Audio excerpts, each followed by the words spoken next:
بہت زمانے پہلے ایک خوبصورت سا باغ تھا جس میں رنگ برنگے پرندے بستے تھے۔ کسی درخت پر مینا بولتی، کسی شاخ پر بلبل گاتی تھی اور کہیں فاختہ اپنی دھن سناتی تھی تو کہیں کوا اپنی کرہٹ آواز میں شور مچاتا تھا۔ اسی باغ کے ایک کونے میں رہتی تھی مانو چڑیا، نرمی، محبت اور صبر کی مورت۔ وہ ایک ننھے سے گھونسلے میں رہتی تھی جہاں اس نے ابھی ابھی ایک انڈا دیا تھا۔ دوسری طرف ایک بڑے برگد کے درخت پر روبی کوی کا گھر تھا۔ روبی کوی کو اپنے پر، اپنی آواز، اپنے سیاہ چمکتے رنگ اور اپنے انڈے پر بڑا غرور تھا۔ وہ ہر وقت کسی نہ کسی سے اپنے انڈے کی تعریفیں کرتی رہتی تھی۔ ارے سنو بلبل، میرا انڈا دیکھو کتنا چمکتا ہے، سونا لگتا ہے۔ یقین مانو اس میں سے بیٹا ہی نکلے گا، بہادر، جو اونچی اڑان بھرنے والا ہوگا۔ بلبل نے مسکرا کر کہا، واہ روبی بہن، اللہ کرے تمہارا بیٹا واقعی ایسا ہو۔ لیکن روبی کوی کو سکون کہاں۔ وہ ایک کے بعد ایک پرندے کے پاس جاتی، کبھی سونو کبوتر کے پاس، کبھی مینا طوطی کے پاس، کبھی خود مانو چڑیا کے گھونسلے کے گرد منڈلاتی۔ ارے مانو چڑیا، تمہارا انڈا تو ذرا سا ہے، پتہ نہیں اس میں سے بیٹی نکلے گی یا کچھ بھی نہیں۔ دیکھو میرا انڈا کتنا بڑا ہے، پکا بیٹا ہی نکلے گا اس میں سے۔ مانو چڑیا خاموشی سے مسکرا دیتی، روبی بہن، اولاد بیٹی ہو یا بیٹا، سب اللہ کی نعمت ہے۔ ہاں، یہ تم کہہ سکتی ہو، تمہیں کیا خبر ماں ہونے کا غرور کیا ہوتا ہے۔ میرا بیٹا دیکھنا ایک دن ساری وادی میں نام روشن کرے گا۔ وقت گزرتا گیا، دونوں گھونسلوں میں انڈے سنبھالے جا رہے تھے۔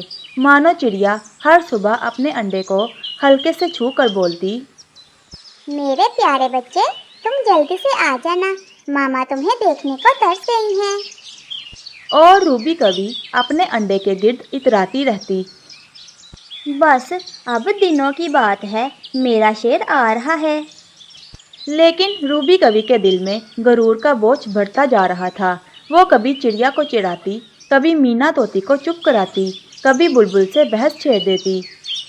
بلبل بہن، تمہاری تو آواز اچھی ہے مگر عقل تم میں ذرا کم ہے۔ تمہیں نہیں پتا کووں کے انڈوں سے ہمیشہ بہادر بچے ہی پیدا ہوتے ہیں۔ بلبل بس سر جھکا کے مسکرا دیتی۔ ایک دن جب سورج ڈوبنے کو تھا، روبی پھر سے مانو چڑیا کے پاس آئی۔ مانو اپنے انڈے کو پروں میں چھپا کر سہلا رہی تھی۔ کیا بات ہے مانو، تم تو ہر وقت اسی انڈے کے ساتھ چپکی رہتی ہو، اتنی فکر کیوں؟ اگر بیٹی نکلی تو پھر کیا کرو گی؟ مانو چڑیا نے مسکراتے ہوئے جواب دیا، کوی بہن، اگر بیٹی نکلی تو شکر کروں گی، اگر بیٹا نکلا تو بھی شکر کروں گی۔ ماں کا پیار سب کے لیے ایک سا ہی ہوتا ہے۔ ہاں، تم جیسے پرندے کبھی بڑی سوچ نہیں رکھتے۔ میں چاہتی ہوں کہ میرا بیٹا کووں کا بادشاہ بنے۔ یہ کہہ کر روبی زور سے ہنسی اور اڑ گئی۔ مانو چڑیا نے آسمان کی طرف دیکھا اور آہستہ سے کہا، غرور کبھی کسی کا بھلا نہیں کرتا روبی بہن۔ دن گزرتے گئے، راتیں بدلتی گئیں۔ ایک دن صبح سورج کی پہلی کرنوں کے ساتھ مانو چڑیا کے گھونسلے سے ایک نرم سی چہکار آئی، ماما، ماما، ماما۔ مانو چڑیا کے خوشی سے آنسو نکل آئے۔ میرے بچے، میرا لال، میرا لڈو۔ انڈا ٹوٹا اور اندر سے ایک ننھا سا بیٹا نکلا۔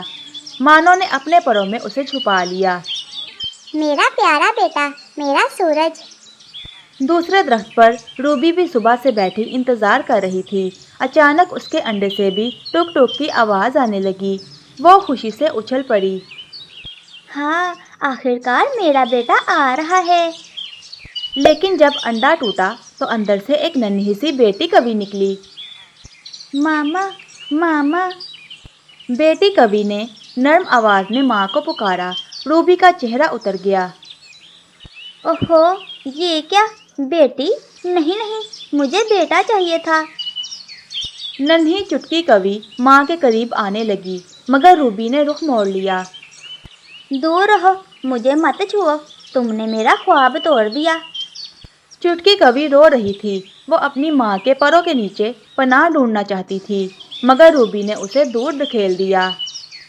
मानो चिड़िया ने उसे दूर से देखा तो दिल भर आया। कितनी मासूम है चुटकी, और रूबी बहन को ये समझ क्यों नहीं आती कि औलाद औलाद होती है, चाहे बेटा हो या बेटी। सुबह का वक्त था। हवा में हल्की सी खनकी और सूरज की किरणें पत्तों से छन छन कर नीचे गिर रही थीं। मानो चिड़िया अपने बेटे को दाना खिला रही थी। वो बड़ी मोहब्बत से कह रही थी, मेरे नन्हे लड्डू, अभी तुम उड़ना नहीं, अभी तुम कमज़ोर हो, मामा तुम्हें सब सिखाएगी। दूसरी तरफ रूबी कवि अपनी बेटी चुटकी से मुंह मोड़े बैठी थी। चुटकी भूखी थी। वो माँ के करीब आती तो रूबी मुंह फेर लेती। चुटकी जाओ, खुद दाना तलाश करो, मुझे तुम्हारी कोई परवाह नहीं। चुटकी कवि ने रोते हुए कहा, मामा मुझे भूख लगी है। बेटियां कमज़ोर होती हैं, तुम्हें तो खुद जीना सीखना होगा। फिर चुटकी कवि आहिस्ता आहिस्ता घोंसले से निकली। वो ज़मीन पर दाने तलाश करने लगी, मगर अभी वो इतनी छोटी थी कि उड़ भी नहीं सकती थी। मीना तोती ने उसे देखा तो दिल पिघल गया। अरे नन्ही कवि, अकेली क्यों? तुम्हारी मामा कहाँ है? चुटकी कवि अपने आंसू साफ करते हुए बोली, मामा मुझसे नाराज़ है, उन्हें बेटा चाहिए था। अफसोस, रूबी कवि को अभी समझ नहीं, एक दिन उसे अपनी बेटी की कदर ज़रूर होगी। वक्त गुजरता गया। चुटकी अब थोड़ी बड़ी हो गई थी। वो उड़ना सीख चुकी थी, पर मजबूत हो गए थे, मगर दिल अभी भी जख्मी था। जब कभी वो अपनी माँ को देखती, दिल चाहता कि दौड़कर उसके पास जाए, मगर याद आ जाता वो वक्त जब रूबी ने उसे दुत्कारा था। एक दिन जंगल में बादल छाए हुए थे। जंगल में खतरा मंडरा रहा था। आसमान पर एक बड़ी सी चील गिर्द लगाने लगी। उसकी नज़र किसी कमज़ोर शिकार की तलाश में थी।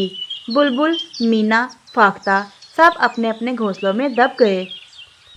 चील की तेज़ नज़रें रूबी के दरख्त पर जा ठहरीं। रूबी घोंसले में थी। चुटकी नीचे एक झाड़ी के पास बैठी थी। जब उसने चील को अपनी माँ की तरफ झपटने देखा, वो एक लम्हे को डर गई।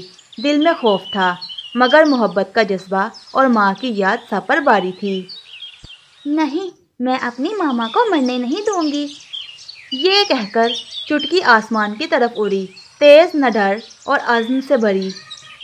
चील ने पंजे फैलाए और रूबी के घोंसले की तरफ लपकी। रूबी ने चीख कर कहा, बचाओ, कोई मुझे बचाओ, ये चील मुझे मार डालेगी।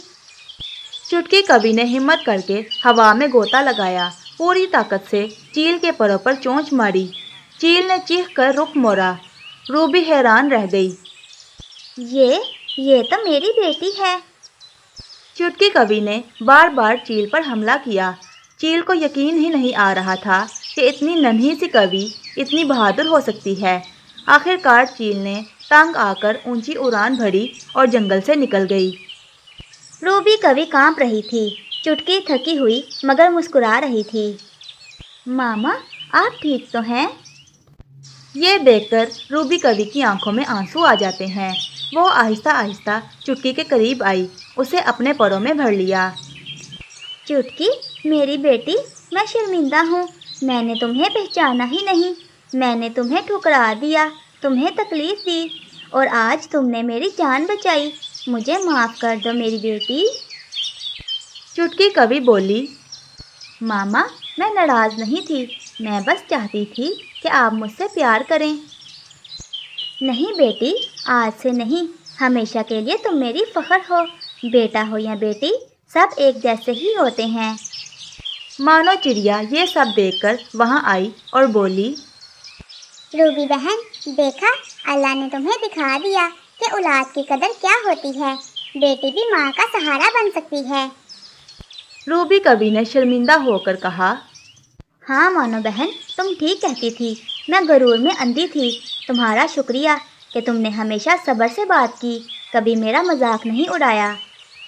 कवि बहन, गरूर हमेशा टूटता है, मगर मोहब्बत कभी नहीं टूटती। अब जंगल में एक नई दोस्ती की कहानी शुरू हुई। मानो चिड़िया, रूबी कवि, चुटकी और लड्डू सब मिलकर दाना चुगते, बातें करते, गीत गाते। बुलबुल कहती, यही असल ज़िंदगी है, जहाँ दिल साफ हों। हाँ, बेटियां तो हमेशा रहमत होती हैं। प्यारे दोस्तों, यही मोहब्बत का कमाल है, जो दिल बदल दे वो औलाद ही है। प्यारे दोस्तों, अगर आपको ये वीडियो अच्छी लगे तो इसे लाइक, शेयर और हमारे चैनल को सब्सक्राइब करें। आपका शुक्रिया।